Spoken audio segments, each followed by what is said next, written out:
हरियाणा में कांग्रेस मेंबर हिमानी नरवाल की हत्या पर सियासी बवाल शुरू हो गया है। हिमानी के परिवार की माने तो पार्टी में आपसी कलह के चलते हिमानी की हत्या की साजिश हुई।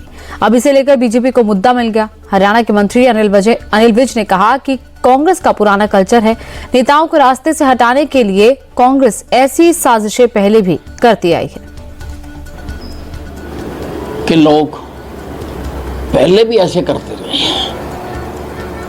आगे बढ़ने के लिए दूसरों को पीछे धकेलना ये कांग्रेस की पुरानी आदत है। पुलिस गहराई से इसकी जांच कर रही है और जो भी सच्चाई निकलेगी उसको उसके अंजाम तक पहुंचाया जाएगा। वहीं कांग्रेस सांसद दीपेंद्र हुड्डा की माने तो इस घटना के बाद सवाल कांग्रेस की इंटरनल पॉलिटिक्स पर नहीं बल्कि हरियाणा के लॉ एंड ऑर्डर पर उठने चाहिए। उन्होंने दोषी के खिलाफ सख्त एक्शन की मांग तो की है, लेकिन हरियाणा सरकार को कोसने का भी कोई मौका नहीं छोड़ा। एक महिला पे जिन्होंने हत्याकांड देश के सामने आया है, देश और हरियाणा प्रदेश के हर वासी की आत्मा को झंझोर के रख दिया है।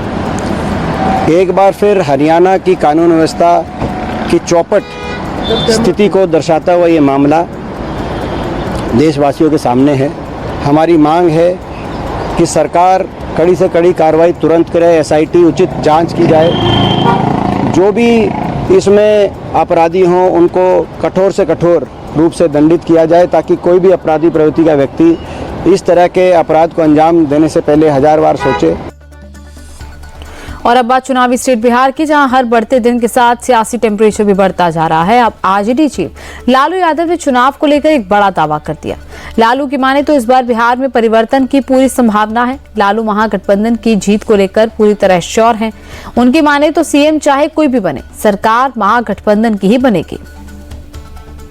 लालू जी, राजद के लिए बड़ा खुशखबरी है कि ये सी वोटर के सर्वे में तेजस्वी जी को बहुत आगे दिखाया जा रहा है, नीतीश से आगे। तो क्या लग रहा है, सरकार एकदम बनेगी? तेजस्वी जी को बहुत आगे दिखाया जा रहा है, 41% और नीतीश को 18%। लालू के दावे पर बिहार बीजेपी चीफ दिलीप जायसवाल ने चुटकी भरे अंदाज में कहा कि लालू जी को लगता है कि भविष्यवाणी करने वाले तांत्रिक बन गए हैं। उन्हें जनता की नहीं सिर्फ अपने बेटे की चिंता है, मगर अफसोस बिहार की जनता फिर से उनके सपनों को तोड़ने के लिए तैयार बैठी। लालू की ही तरह बिहार बीजेपी चीफ ने भी एनडीए की जीत का दावा ठोक दिया है। अब वो तांत्रिक हैं, उनको वो भविष्य वक्ता है कि अपने बेटा के लिए इतना ज्यादा वो परेशान है। वो कुछ नहीं बनने वाला है। एनडीए जो है, अब एनडीए की सरकार मतदाता ने विचार कर लिया है, बनाएगी। बिहार में एनडीए की सरकार अब तय है। दिल्ली में चुनाव निबट चुका है, लेकिन बीजेपी अपने वर्कर्स को बूस्ट करने का कोई मौका नहीं छोड़ती। इसीलिए बीजेपी के सीनियर लीडर्स ने पूर्वांचल मोर्चा के कार्यकर्ताओं के कार्यक्रम में शिरकत की। इस दौरान सीएम रेखा गुप्ता ने अपने सभी कार्यकर्ताओं को धन्यवाद करते हुए हनुमान की उपाधि से नवाजा। उन्होंने कहा, दिल्ली में बीजेपी के वनवास को खत्म करने में हर एक वर्कर का अहम योगदान है। तो भाई बात सुनो, चाहे राम जी के गांव से हो, चाहे सीता जी के गांव से हो, परंतु एक उपाधि आपको देना चाहूंगी कि आप सब हो तो हनुमान जी। पार्टी के हनुमान बनके जो काम आपने किया, वर्षों की तपस्या, मेहनत, निष्ठा, समर्पण के साथ आज की ये जीत उसका नतीजा है।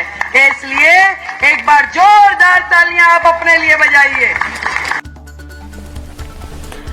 दिल्ली में एक तरफ सीएम रेखा गुप्ता ने पार्टी वर्कर्स का धन्यवाद किया, दूसरी तरफ सांसद मनोज तिवारी ने आम आदमी पार्टी के हाथ से बड़ा मुद्दा छीन लिया। बीजेपी की तरफ से महिला समृद्धि योजना को लेकर रजिस्ट्रेशन शुरू कर दिया गया है। पूरे चांसेस हैं कि बीजेपी सरकार इसे 8 मार्च यानी महिला दिवस के दिन लॉन्च कर दे। अब सांसद मनोज तिवारी ने एक तरफ तो बीजेपी के पूरे मॉडल की जानकारी दी, तो दूसरी तरफ आम आदमी पार्टी के नेताओं पर चुटकी भरे अंदाज में तंज भी कसा। ये हमारा वादा है, हम इसको पूरा करने जा रहे हैं। अभी हम उसकी कैटेगरी को रजिस्ट्रेशन करा करके फुलफिल करेंगे। ये कोई सड़क पे तो फेंकना नहीं है, हमें हर उपयुक्त व्यक्ति के अकाउंट में देना है। तो उसके लिए हमारी कार्रवाई शुरू हो रही है। ये जो इनको गर्मी हो रही है, आम आदमी पार्टी अपने तो कुछ किया नहीं, अब इनको लग रहा है इतने बड़े बड़े वादे कैसे पूरे करने जा रही है बीजेपी। हमने वादा किया, हम वादा पूरा करेंगे। इन लोगों के इस अफरा तफरी से दिल्ली को सावधान रहना।